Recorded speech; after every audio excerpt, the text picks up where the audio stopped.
Now, one of the wrong notion that people have is that for you to increase your chances of getting admission, that you have to apply to as many schools as possible, but that is wrong. And in today's video, I'm going to be telling you that you do not need to apply to so many schools. Instead, you just need to apply to the schools that are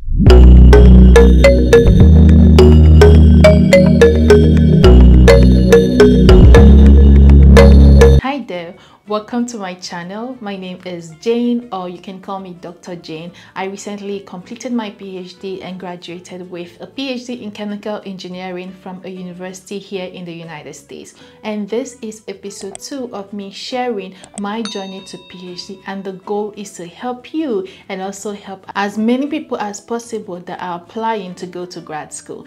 What I'm going to be doing in today's video is telling you how I selected the schools that I applied to and how I got admission offers, and I selected the particular school that I wanted to attend, which was my number one school, the number one school on my list, and that's where I got my PhD from this year. Now, one of the wrong notion that people have is that for you to increase your chances of getting admission, that you have to apply to as many schools as possible, but that is wrong. And in today's video, I'm going to be telling you that you do not need to apply to so many schools. Instead, you just need to apply to the schools that are the right fit for you, and by doing that, you increase your chances of getting admitted. Some of you have already started and you have different criteria that you're using to search for schools. Let me know, put in the comment section and let me know the criteria that you are using or you've used in the past, whether it worked or it did not work. Let me know the criteria that you used to search for schools. So the first thing is, for you to even start looking for schools to apply to, I'm assuming you've already made up your mind that you want to go to grad school. Maybe you want to go do your master's or you want to go do your PhD. Now the question is, which schools are you supposed to apply to? For instance, let's say the schools you want to attend are in the United States. Of course, there are so many schools in the US, right? And you cannot apply to all the schools. So how do you narrow it down to the schools to apply to? For you to know the schools to apply to, the first thing you need to do is to sit back and ask yourself, what is my end goal? What do I want to do with this graduate degree? Not everyone is meant to have a master's or a PhD. There are people who did only undergraduate and they are doing amazingly well and they've gone really high and really far in their career. But in your own case, you have decided to go to grad school. You need to ask yourself, what do I want to gain out of this grad school? So when you ask yourself that question and you think about your life and you think about where you see yourself in the future. So for instance, let's say I have a bachelor's degree in biology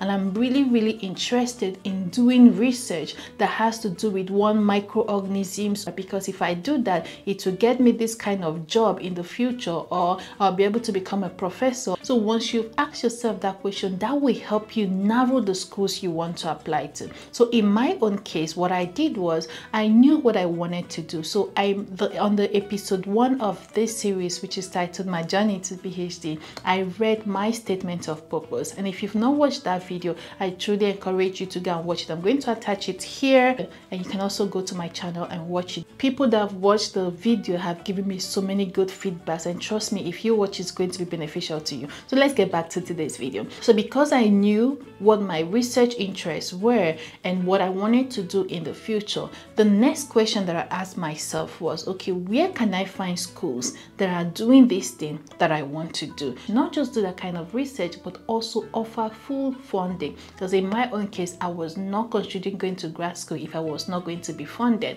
But I simply went to Google and I typed schools in the US that do PhD research in biofuels, because that was my research interest. Immediately I typed that, list of schools came out. Then I took my time going through this, especially the top schools one after the other, and then I was going through them. I'll go through their website, go through the faculties, that's the professors they have, because normally on schools website here in the US, they will list all their professors, they will write the what their research is about, and they will put their website. Now you can go to each professor's website and see, have a broader view of what the professor does, the the students he has in his lab, the papers he has published. So but what I did was, for each of the schools, I went to their website, looked at the professors. When I saw, okay, this one has a research interest that has to do with biofuel, I clicked on his website, I read his bio, I quickly glanced through his publications to see if he has done anything related to what I want to do. And see, if you want to really get admission into grad school, you have to be able to do the work, which is doing things yourself, doing research yourself. It makes your life really easy because you'll be so in tune with what you're doing. And some people, which I dislike, is that some of you don't want to do the work. You want people to list schools for you. You want to pay agents. I'd like people to actually sit down and go through things by themselves instead of depending on other people to do it for them. No one did any part of my application process for me. It was all me. And of course, if there are times you ask questions, you discuss with people to get their perspective on things, but don't wait for anybody to do it for you. If you watch my videos and you follow the guidelines, trust me, you realize that it's very easy. And at the end of the day, you'll be very happy and very proud of yourself knowing that you did things yourself, instead of wasting money and paying to one agent that will just apply for anything for you, and at the end of the day you're not getting the admission, or even if you get the admission, to defend it when you go to get your visa is a problem.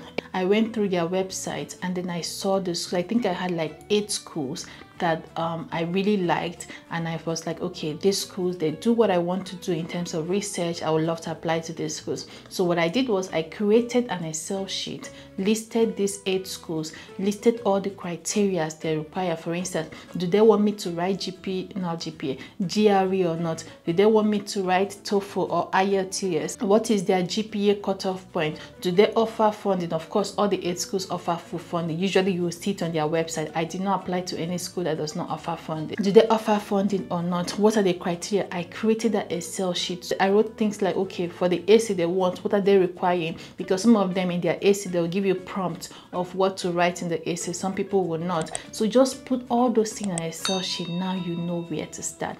So that was very easy. That was what I did to decide the schools that I was going to apply to. But some other people, they use different criteria. For instance, I used the criteria of the research that I wanted to do. But I know people that the criteria they use is the location where it is. For instance, there are people that were like, they want to go to school in a particular part of the country, so they search for schools only in that region. There are different criteria, but I use research criteria to search for the schools. This is very important because schools will get many applications, right? And they cannot give admission to all these people. So they're only going to give admission to people who they think are going to be a good fit for them, and they also are going to be a good fit for that person. So for instance, in my own case where I got the admission, I wrote a lot about what I wanted to do, what my research interest was, and the kind of research I want to do, the professors in that school that are doing that kind of research, and why I was interested in doing it.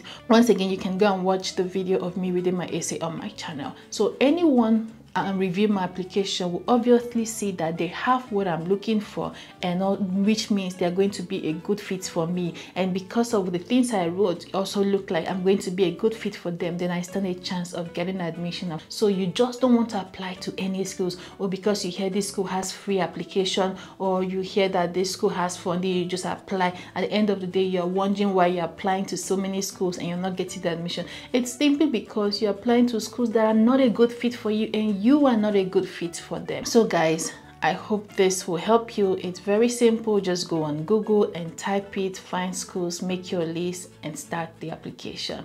All right, thank you so much for watching this episode 2 of me sharing my journey to PhD. I will see you in my next episode. Bye.